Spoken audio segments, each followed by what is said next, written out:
Karon balik kita sa atong hugna sa kabilin.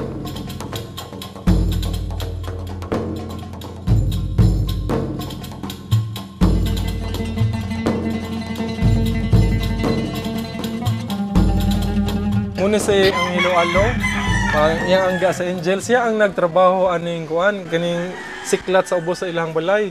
Iyang gitipya ang kaning karaan nga kuan, kaning karaan nga siklat diri sa Pikas.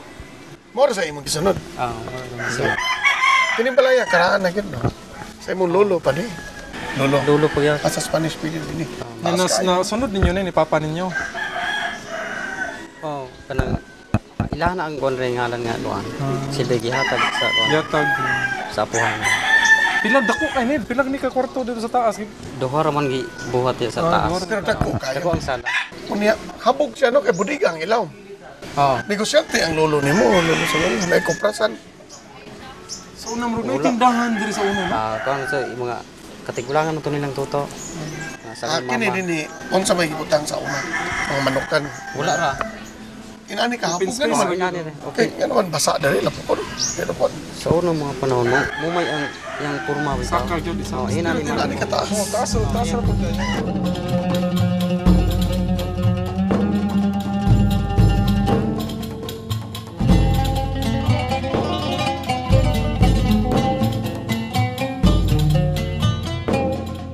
Sumala sa giingon ni Architect Carmen Solis, by the late 1700s, early 1800s, nang gawas na ang ventanilya. Muadto ta karon og usa ka balay sa Barili nga aduna na siya dagkong ventanilya o iyang ground floor dili na kawayan ang nagtabon kundi mga manunggol or coral stone. Mao kini ang Casa Pañares. Mga igala niya ta karon sa Barili tungod kay di ay bahay dinhi nga karaan kaayo nga giingon nila balay nga bato. Best example o sa kanindot nga example sa balay nga bato. Tapad nako ang caretaker inya ni parente sa tag-iya fourth generation kana. Fourth No generation. si Jinky Pañares. Jinx kanus Yes. ama ni natukod. Suma sa sulti sa among katiguangan na tukod kuno ni siya in 1878. Kuan kaning Cebuano ang architect ani. Mga Espanyol, usa sa mga nagtrabaho, nag-design. The bigger portion of the house is still intact. Ang nawa ko no ana, although wala naman ko kaabot kay when I came into the family, wala na ko kaabot ana niya is the kitchen. The kitchen part kay kuan naman to siya kahoy niya do na poy portion nga kawayan. Unya to make way for the construction of another house nga kuan sad kanang ang nagpanag-iya usa sad sa mga kanang kuan ani mga anak sa tag-iya kuan to siya giguba to siya nga portion.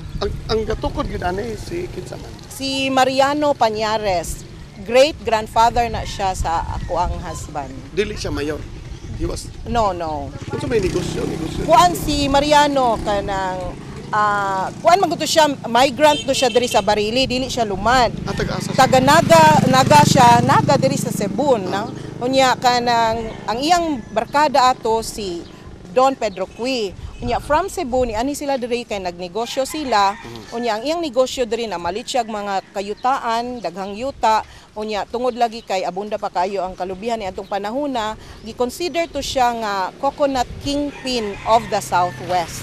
So Tibok Southwest. Yes, and in fact, ang istorya sa katiguangan namo nga ang kanang kuan aning balaya ang iyang ubos gihimo siya nga kanang istakanan sa bodega sa Kopra. Pwede ta mo sod ato tanaw. Mahimo kayo. Okay.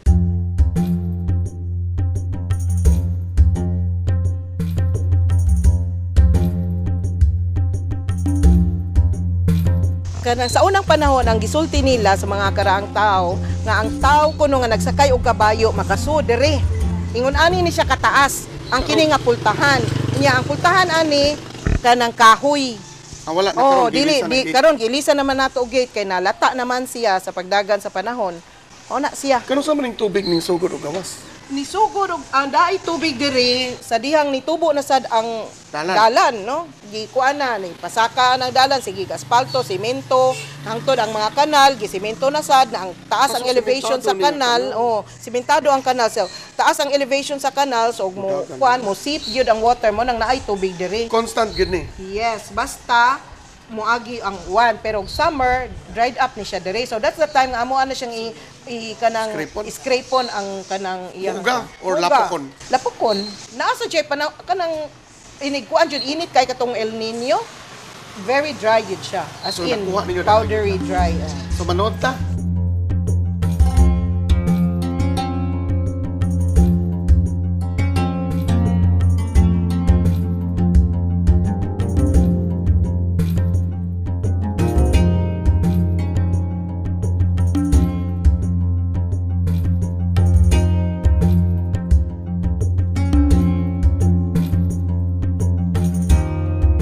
Suma sa katiguangan, mao ni siya ang sala nga gamay.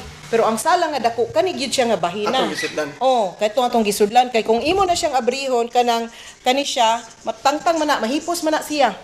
This is a kuan folding. Folding na siya. So magawas na siya nya suma pang sa panahon nga gigamit ni siyang balaya as the administrative quarters of the Spanish government. So, abri yun na siya, open o ballroom kuno ni anhi kuno diri mag-dancing ang mga Espanyol.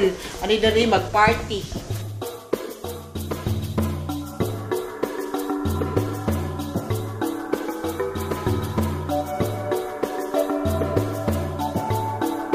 Kung father-in-law, mo ni siya si Cesar. Anyares niya, kani siya daghan ni siya, mura ni siya jack of all trades. Taxidermist ni siya. In fact, mao ni yang collection mga stuffed toys niya, musikero sa ni siya. He plays the piano, he plays the guitar.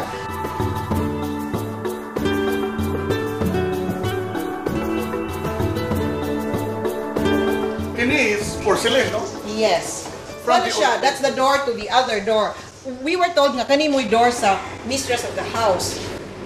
Sa una si Lola Manuela Villaflor Pañares. inahan. Okay. Separated man din kuno ng balay kanang kwarto sa lalaki ug sa babae. Bisag Sa ninyo? master of the house. Yes. So if the master of the house needs his wife, isomon Patos, ra niya. ditos So pikas. ditong pikas nga kwarto ang kwarto ni Lolo Bartolome, ang iyang asawa si Manuela di adere. Grabe ang sense of privacy dahil sa una.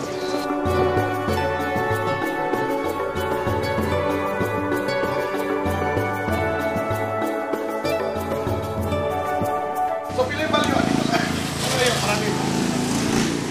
Di mo ko kakuan og estimate ani jo but kanang suma sa mga istorya ni Papa diha kunoy murag collector ni offer aning balaya paliton ang tanang kahoy og murag 6 million. Gupon. Gubon niya niya iya ko nung i-reconstruct di ko no mag-worry ang family kay the entire house iyang i-reconstruct as is Asa man? dito sa Luzon somewhere. Si Papa Cesar died 2005. Yeah, prior to that, when I came into the family in 1996, mao na to, sige na siya istorya nga, mao ni, daghang ni offer. In fact, kana ganing amo ang kining pultahan, ni offer siya nga palito niya ang entire pultahan og 20,000. Ngayon yan, eh? Oo. Taga Cebu. Dili, Tagalog man.